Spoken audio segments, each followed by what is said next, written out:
In this module, you're going to be learning all about how to set up your business. So yes, before you set up a website, choose your niche, any of that stuff, if you decided that this is the path you want to take in life, you're going to definitely need to set up some sort of a business structure, and it's got to be in the United States in order to pursue this business model. So with that said, there are a few different business structures, and they're for a few different types of people. So I'll get into those. First one is a sole proprietorship. So it really depends on how much money you make and how many assets you have.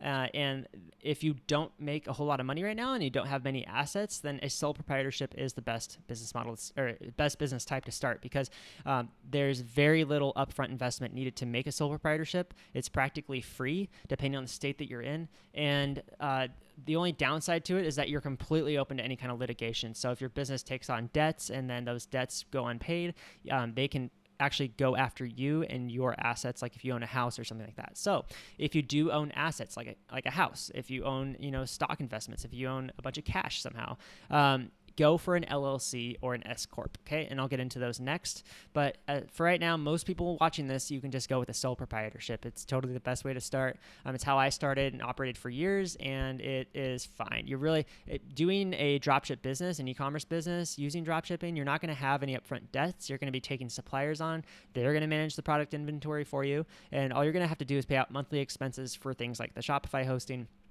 tools that you'll need to use, and of course any your computer and anything like that. So that's important to understand, is that sole proprietor is probably the best way to start for most people out there. Now, if you do have a house, you have a brokerage account with lots of money in it and investments, other assets, you should definitely consider an LLC. I do have an LLC now because I do have assets, and so it's important for you to understand that you can set up an LLC in any state in the USA and just go to that particular state's Secretary of State website, or you just type into Google, best state to set up an LLC. And what I can recommend is that you choose choose a state with no income tax and no franchise tax, right? So for instance, California is like one of the worst states to start an LLC in because there's a high payment just to start it up. There's a high franchise tax. It's yearly tax you have to pay. And there's lots of other taxes depending on the jurisdiction that you're in, even on the city level. So California is one of the worst states I would recommend not setting an LLC up in. But some of the best states are Wyoming, South Dakota, Texas, Florida, and Nevada. So, but just understand that in order to actually have your business legally taxed in that state, you also have to be physically located in that state. So it's not just about having your business there, but it's also about you being there as well. And this is the biggest difference between an LLC that's a sole proprietor and an LLC that's taxed as an S-Corp.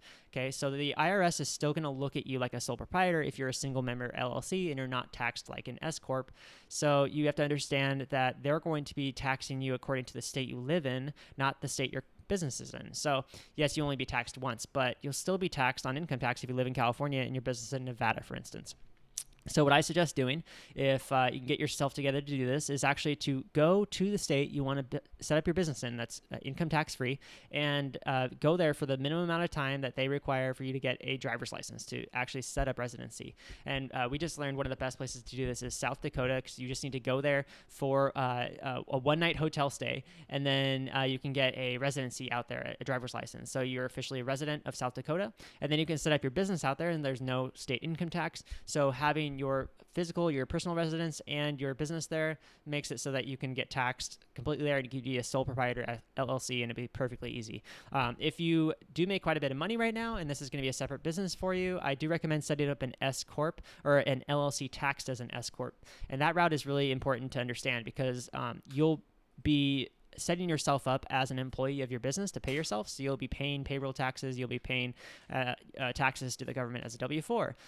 But you don't need to pay all your money out that way. You can take a reasonable income from your business, and whatever that business is, you could be like somewhere between $10,000 to $30,000 a year or something like that. And then you can take the remaining amount of money as dividends, and it's taxed much less, right? So just keep all this stuff in mind as tips. None of this is actual advice. I really want to make sure that you understand that you need to go to a lawyer or an accountant to get actual advice on this stuff, but this is things that I've ran into that I understand as far as setting up a business, and it's really important that you understand it too.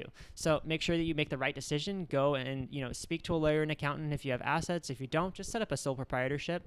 And if you don't want to be taxed so much, go and set up a physical residence in a state that does not have income tax. Now, the last tip here is that when you do go to set up your business, understand that there are services out there like virtual mailboxes, and I'm going to get into that in another video, but virtual mailboxes, the gist is it's like a PO box or a UPS account address, but they do have an internet website where you can go and actually look at the mail that you get every single day, and they can receive packages for you and all that cool stuff. And that's the best way to run a business while traveling the world, is just to have a sole proprietor LLC set up in a state where your physical residence is, and then also have a virtual mailbox in that same place.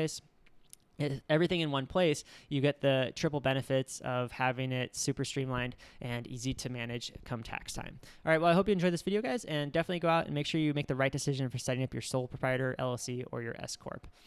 There are other models like the regular C corporation, but I don't recommend doing that. It's not for small businesses. In fact, the S-Corp stands for Small Business Corporation.